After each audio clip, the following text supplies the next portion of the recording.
8 March আন্তর্জাতিক নারী দিবসে আজকের মুক্ত আলোচনা এবং নারী নেতৃবৃন্দ এবং আমার এবি পার্টির কেন্দ্রীয় কমিটির সদস্যবৃন্দ যারা আছেন আমার মা এবং বোনেরা সবাইকে জানাই আমার সালাম। আসসালামু আলাইকুম। আজকে যারা আমার ফোনে এখানে উপস্থিত হয়েছেন আমি বলবো একজন নারী হিসেবে আমি প্রত্যেকেই আমি যখন দাওয়াত দিয়েছি এক একটা সমস্যা আমাকে ব্যাখ্যা দিয়েছেন আপনারা যে আপা কিভাবে আসবো, আমাদের তো এই সমস্যা, কারণ আমরা শুধু ঘরে বসে থাকি না, ঘরের পরিবারের প্রত্যেকটা ফ্যামিলি মেম্বারের খাদ্য বস্ত্র বাইরে পায়ে দেওয়ার চেষ্টা করি, তবেই আমরা নারী। প্রতি বক্তব্য রয়ে গিয়েছে, আমি নারী হিসেবে যতটুকু প্লেস পেয়েছি আমাকে কেউ দেয়নি। আমি প্রতিটা মুহূর্ত লড়াই করে করে এই জায়গায় এসে আজকে কত কিছুই আমাকে ব্যাখ্যায় বললো যে আমি স্ফুটিত ফুল, আমি পদ্ম বা আমি কোঅর্ডিনেটর। আমি মনে করি আমি কিছু না হতে পারি, অন্তত আজকে আপনাদের একজন ক্ষুদ্র প্রতিনিধি হতে পেরেছি। আর এই প্ল্যাটফর্ম আমাকে তৈরি করে দিয়েছে আমার বাংলাদেশ পার্টি, যার নেতৃত্বে আমাদের বাংলাদেশ বিনির্মাণ করবে ওয়েলফেয়ার স্টেট, কল্যাণমূলক রাষ্ট্র।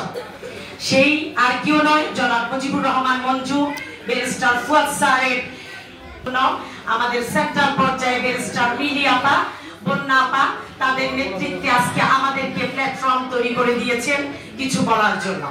নারী দিবসের ব্যাখ্যা আমি একদিনই দিতে পারবো না।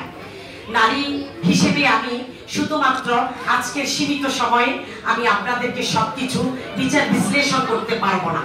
তবে আমি একটা কথা বলতে চাই, মাগুরার তৃতীয়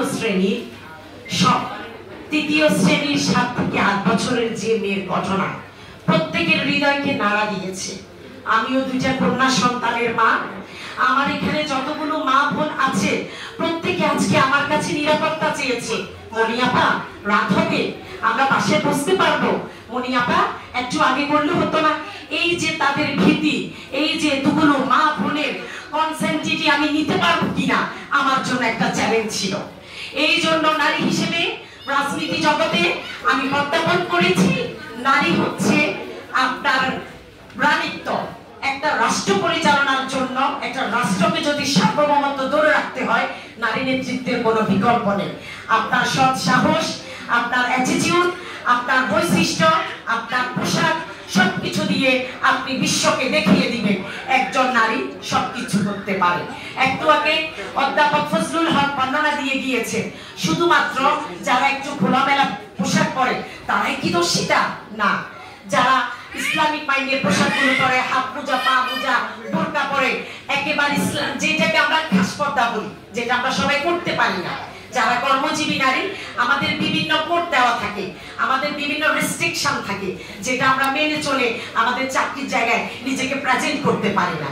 ঠিক তেমনি প্রত্যেক জায়গায় নারী সিরিয়াস হচ্ছে, একজন দর্শক দর্শিতা করছে, আমি সেটা তীব্র নিন্দা জানাচ্ছি।